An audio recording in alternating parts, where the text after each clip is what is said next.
These are the events that led to Jake Paul suffering a double broken jaw when he faced Anthony Joshua in Netflix's biggest boxing match of December 2025. December 19th, 2025, the Kaseya Center in Miami became the site of a brutal beating that left 28-year-old YouTuber-turned-boxer Jake Paul with a shattered jaw and a harsh reminder of what happens when internet fame collides with legitimate heavyweight power.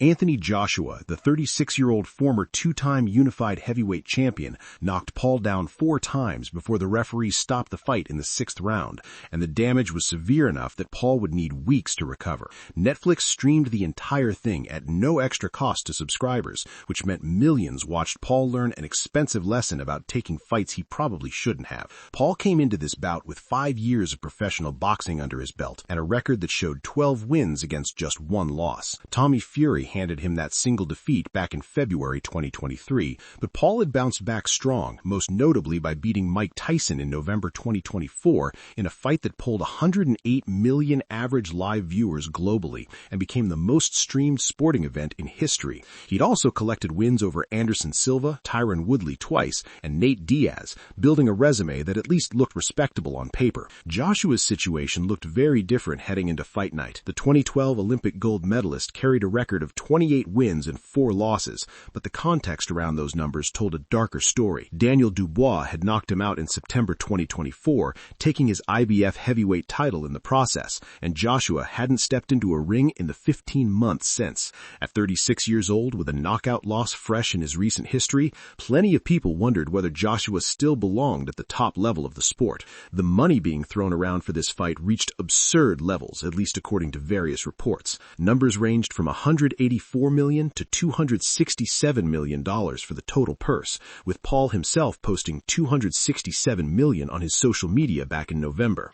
The Daily Mail and other outlets claimed it was $184 million split down the middle, putting $92 million in each fighter's pocket. But when reporters asked Joshua if this would be his biggest payday ever, bigger than the $52 million he'd earned fighting Francis Ngannou, Joshua shot that down fast, saying, "Unfortunately, it's not." No boxing commission or official source ever confirmed the actual purse amounts, so the truth about what either man took home remains unknown. What the numbers did tell us clearly was the betting line. Joshua came in as a minus 1,200 favorite, while Paul sat at plus 700, and experts across the board predicted this wouldn't go deep. Most figured the fight would end in the first couple of rounds, and looking at the physical matchup, you could see why. Joshua weighed 243 pounds to Paul's 216, giving him a 27-pound advantage, and at 6'6", he towered over the 6'1" Paul. Every measurable suggested a mismatch. The actual fight played out in a way that frustrated everyone watching, though maybe not for the reasons you'd expect.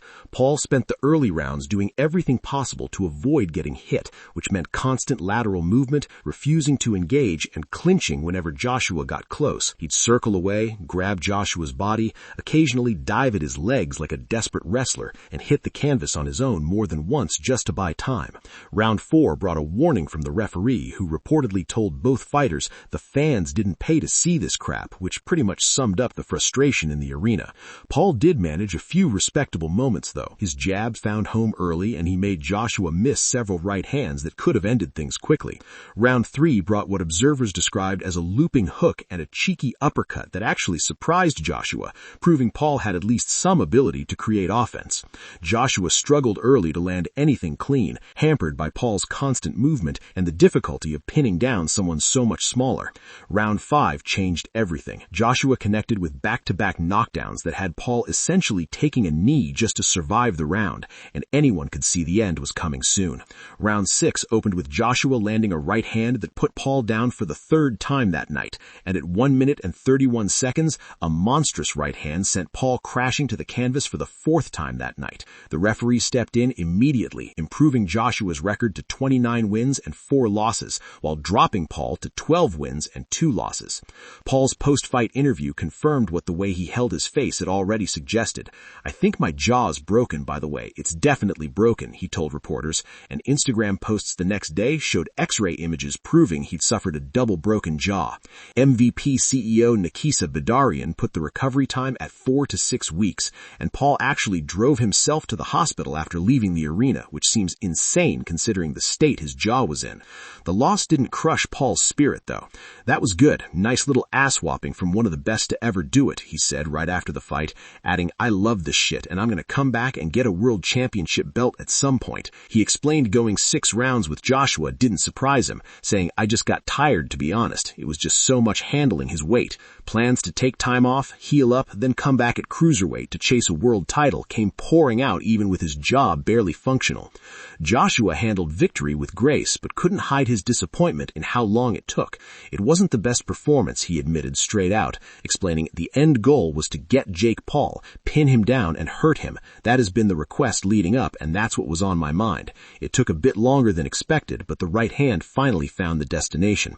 Before the fight, Joshua had told people anything short of a first-round knockout would be a failure. So even standing there with his hand raised, he seemed frustrated it went 6 rounds. Credit came from Joshua's corner as well. Anyone who laces up their gloves, we always say we give them their respect. We have to give Jake his respect for trying and trying and trying. Well done, but he came up against a real fighter tonight, Joshua said, which was generous considering how Paul had spent most of the fight running. Then Joshua called out his next target, saying if Tyson Fury is as serious as he thinks he is and wants to put down his Twitter fingers and put on some gloves and come and fight one of the realest fighters out there, step in the ring with me next if you're a real bad boy. Critics hammered Paul's fighting style after watching him spend 6 rounds clinching, falling, and avoiding any real exchanges. Some renewed calls for Paul's fights to be labeled as exhibitions rather than legitimate professional boxing matches, arguing that what he does in the ring doesn't deserve official recognition. But anyone who understood boxing knew this result was never in doubt. The odds makers had it right, the experts had it right, and calling this a shocking upset completely misses the point of what actually happened. Netflix put on its 4th major boxing event that night, following the record-breaking Paul vs. Tyson fight, Katie Taylor vs. Amanda Serrano 3, which brought nearly 6 million viewers, and Canelo Alvarez vs. Terence Crawford that attracted over 41 million viewers. Viewership numbers for Paul vs. Joshua haven't come out yet, but the platform continues establishing itself as a serious player in boxing by offering these fights to subscribers at no extra charge. What comes next looks very different for each fighter.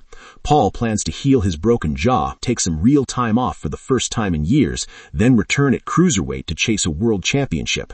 Joshua's sights are set on Tyson Fury in 2026, a super fight that multiple reports suggest could rank among the biggest in boxing history. Netflix keeps building its boxing portfolio, bringing major fights to millions of people without charging pay-per-view fees and fundamentally changing how the sport reaches its audience. December 19th, 2025 marked the most brutal night of Jake Paul's boxing journey. 6 rounds with a former heavyweight champion left him knocked down 4 times with a double broken jaw that'll take weeks to heal. But true to form, he walked out of that arena talking about coming back, about world titles, about continuing this unlikely career he's built from YouTube stardom. Whether you see him as a legitimate boxer or just a celebrity playing in a dangerous sport, one thing holds true. Jake Paul keeps getting up. The question lingering after a beating this severe is whether he should reconsider who he's willing to fight next, because sooner or later, getting back up might not be an option.